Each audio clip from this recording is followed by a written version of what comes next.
বিএনপির কেন্দ্রীয় বাণিজ্য বিষয়ক সম্পাদক সাবেক এমপি আলহাজ সালাউদ্দিন আহমেদ। আপনারা অনেকক্ষণ কষ্ট করে বসে আছেন। আজকের এই অনুষ্ঠানের যিনি উদ্যোক্তা, আমি আনোয়ার হোসেন মজুমদারের জন্য দোয়া করি, আল্লাহ তাআলা তাকে সুস্থতা দান করুক। আজকে আমরা প্রায় 1500 লোকের মাঝে কম্বল বিতরণ করব। আমি আপনাদের মাঝে দোয়া প্রার্থী, দোয়া চাই, আপনারা আমাকে দোয়া রাখবেন। সুপ্রিয় দর্শক, আপনাদেরকে যুক্ত করছি রাজধানীর কদমতলীর 60 নং ওয়ার্ডে। আজকে 60 নং ওয়ার্ডে সাবেক কাউন্সিলর আনোয়ার হোসেন মজুমদারের সার্বিক তত্ত্বাবধানে নুরুল ইসলাম নুরুর আয়োজনে আজকে এখানে কম্বল বিতরণ কর্মসূচির আয়োজন করেছে। উক্ত কম্বল বিতরণ কর্মসূচি 2025-এ প্রধান অতিথি হিসেবে উপস্থিত থাকবেন বিএনপির কেন্দ্রীয় বাণিজ্য বিষয়ক সম্পাদক ঢাকা 4 এবং 5 আসনের সাবেক সংসদ সদস্য আলহাজ সালাউদ্দিন আহমেদ। উক্ত অনুষ্ঠানে সভাপতিত্ব করবেন জনাব আলহাজ আনোয়ার হোসেন মজুমদার। আজকের অনুষ্ঠানের কার্যক্রম আপনাদের সামনে তুলে ধরব। দর্শক, আপনারা আমাদের সাথেই থাকুন।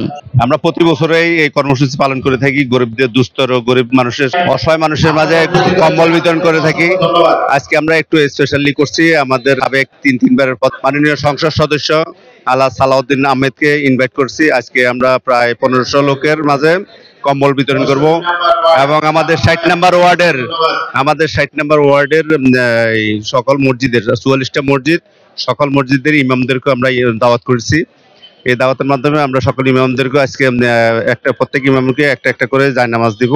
পাশাপাশি বৈষম্য বিরোধী ছাত্র জনতা জুলাই আগস্টের আন্দোলনের সকল শহীদ ও আত্মার মাগফিরাত এবং দেশনেত্রী বেগম খালেদা জিয়া ও তার পরিবারের শারীরিক সুস্থতার জন্য দোয়া এবং 60 নং ওয়ার্ডের গরিব ও দুস্থর মাঝে শীতকালীন কম্বল বিতরণ কর্মসূচি 2025। এর মধ্যে প্রধান অতিথি আমাদের আজকের আলহাজ সালাউদ্দিন আহমেদ। সভাপতিত্ব করবেন আমাদের 60 নং ওয়ার্ড কাউন্সিলর আমার বড় ভাই আলহাজ আনোয়ার হোসেন মজুমদার, আর আমি সার্বিক তত্ত্বাবধানে আছি এই আজকের এই কর্মসূচিতে। বিসমিল্লাহির রহমানির রহিম। সম্মানিত এলাকাবাসী ও সম্মানিত সুধীবৃন্দ, বিএনপি অঙ্গ সংগঠন, আসসালামু আলাইকুম। আমি বিগত দিনে অসুস্থ ছিলাম, এখনো শরীর পুরোপুরি সুস্থ হয় নাই, এখনো অসুস্থ। তো আমি আপনাদের মাঝে দোয়া প্রার্থী, দোয়া চাই এবং আপনারা সবাই আমাকে দোয়া করবেন এবং দোয়ার জন্যে আমি আপনাদের মাঝে হাজির হয়েছি এবং আপনারা আমাকে দোয়া রাখবেন। এই বলে আমি আমার বক্তব্য শেষ করছি। আসসালামু আলাইকুম। আপনারা অনেকক্ষণ কষ্ট করে বসে আছেন। আজকের এই অনুষ্ঠানের যিনি উদ্যোক্তা, আমি আনোয়ার হোসেন মজুমদারের জন্য দোয়া করি, আল্লাহ তাআলা তাকে সুস্থতা দান করুক এবং তার পাশাপাশি আমাদের যারা নেতা কর্মী অনেকেই অসুস্থ আছেন, মুরব্বীরা অসুস্থ আছেন, তাদের সুস্বাস্থ্য কামনা করি এবং আগামী দিনে দেশ জাতির স্বার্থে আপনারা সকলে ঐক্যবদ্ধভাবে কাজ করবেন। এই কথা বলে আপনাদের সার্বিক মঙ্গল কামনা করে আপনারা দেশনেত্রী বেগম খালেদা জিয়ার জন্য দোয়া করবেন। আল্লাহ তাআলা যাতে তাকে সুস্থতা করে এনে এদেশের মানুষের মাঝে আবার আমাদের সেবক হিসেবে কাজ করার সুযোগ করে দেয়। আমাদের নেতা, আমাদের ভারপ্রাপ্ত চেয়ারম্যান তারেক রহমান দেশে ফিরে এসে সে যাতে দেশের দায়িত্ব নিয়ে যথাযথভাবে ইমানের সাথে তার দায়িত্ব পালন করতে পারে, আল্লাহ তাআলা যেন সেই তৌফিক দান করেন। আমি আর বক্তব্য না বাড়িয়ে আপনাদের সার্বিক মঙ্গল কামনা করে, আপনাদের সুস্থ জীবন, সুন্দর জীবন কামনা করে আপনাদের পরিবার বর্গকে আন্তরিক কৃতজ্ঞতা জানিয়ে আমি আমার বক্তব্য শেষ করছি। আল্লাহ হাফেজ।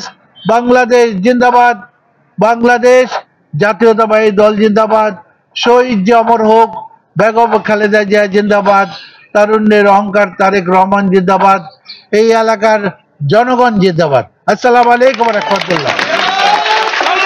সম্মানিত ইমাম মহোদয়দের হাতে জায়নামাজ তুলে দিচ্ছেন বিএনপির কেন্দ্রীয় বাণিজ্য বিষয়ক সম্পাদক সাবেক এমপি আলহাজ সালাউদ্দিন আহমেদ। আপনারা সেই দৃশ্যই দেখতে পাচ্ছেন। এরপর পরেই তিনি 60 নং ওয়ার্ডের গরিব দুস্থদের মাঝে শীতকালীন কম্বল বিতরণ করবেন।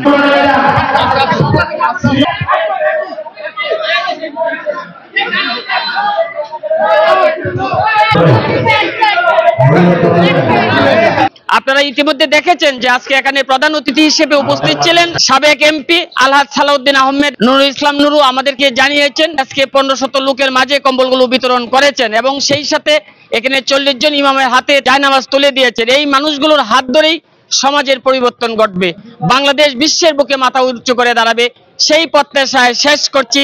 ধন্যবাদ, আল্লাহ হাফেজ। কদমতলী, ঢাকা।